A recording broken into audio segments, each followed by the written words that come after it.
So friends, welcome to my YouTube channel, Vet Science 360, and today we discuss about stomatitis. We are now discussing the veterinary medicine cases. Stomatitis is a clinical sign of many diseases in large animals, and it is the inflammation of the buccal cavity of the animals.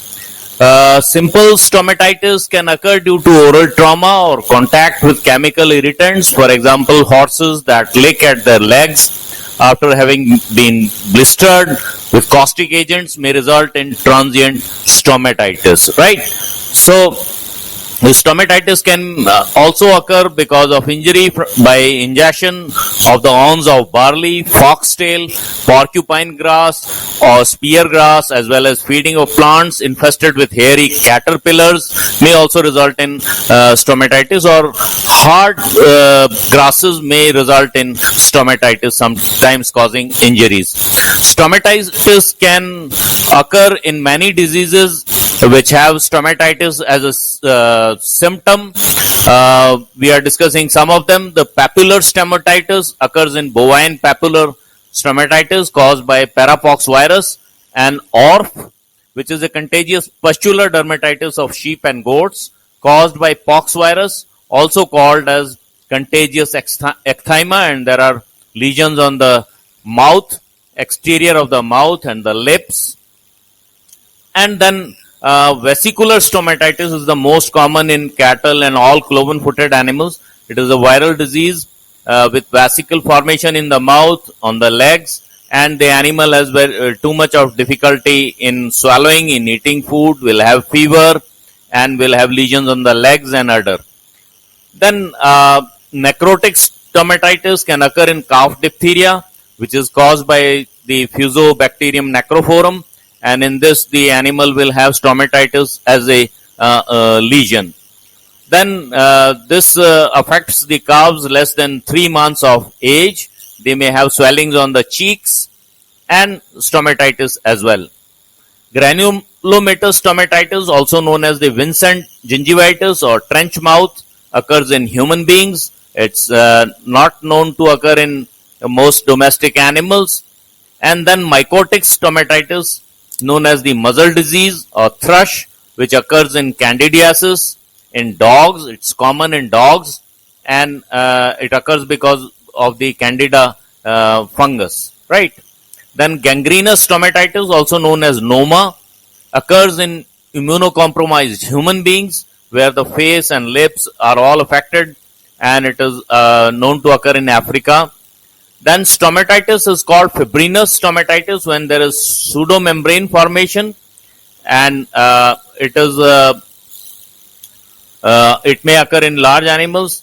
And then it is called the phlegmonous stomatitis when the connective tissue gets involved, and it is known as ulcerative stomatitis when there is ulcer formation. Some ulcer formation may occur in the vesicular stomatitis occurring in FMD in cattle and other animals. So what are the clinical signs of stomatitis?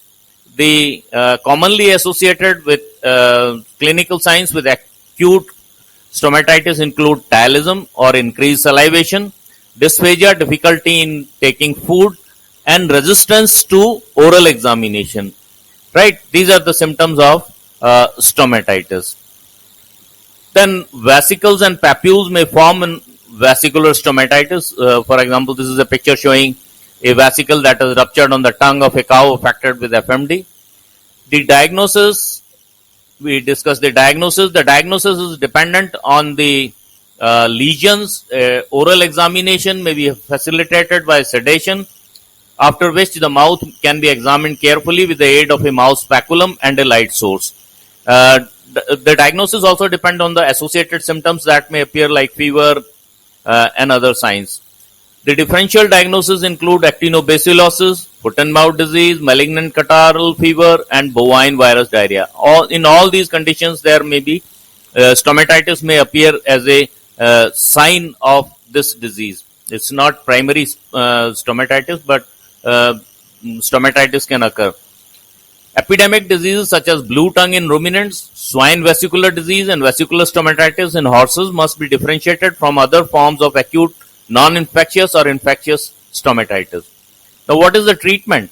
The treatment will depend on the type of stomatitis and the associated disease that might be causing the stomatitis. Mostly, the washing of the mouth with 1% potassium permanganate may be done with application of boroglycerine inside the mouth, and many a times the administration of antibiotics is suggested, because to take care of the secondary infections that may occur in viral diseases, and even to treat specific diseases you have to administer antibiotics like penicillins and others. If ulcers are present, they should be visually and digitally evaluated to determine whether a foreign material is embedded in it, and it should be removed immediately so that the damage is minimized. Then the food should be changed. The quantity of hay or removing the animal from pasture with grass awns may affect the recovery. So stomatitis is easy to treat, but one must be careful in the diagnosis, and